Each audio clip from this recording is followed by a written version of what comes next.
Huwag nating hayaang malihis ang ating pagtuon at pagtahak sa landas ng kaunlaran dahil nasa abot tanaw na natin ito. Ito ang ating dapat na pagtulungan. Ito ang ating dapat na pinagtutunguhan. At kayang-kaya nating ito marating at maisakatuparan. Sa wika ng ating bayani, only he who, from whatever position he occupies, whether high or low, strives for the greatest good possible for his fellow man, possesses true patriotism.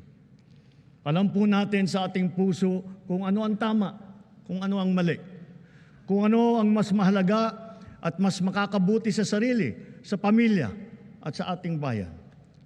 Sa mga matitinding hamon na binabato at hinaharang ng ating mundo ngayon, nasa likod ninyo ang pamahalaan.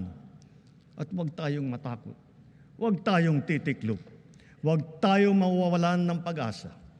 Dahil ang Pilipino ay likas na matapang, magaling, masipag, matibay, at mabuti.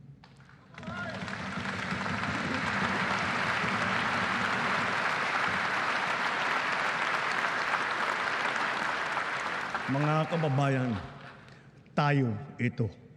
Tayo ang bagong Pilipino. Mabuhay po kayo at magandang gabi po sa inyong lahat.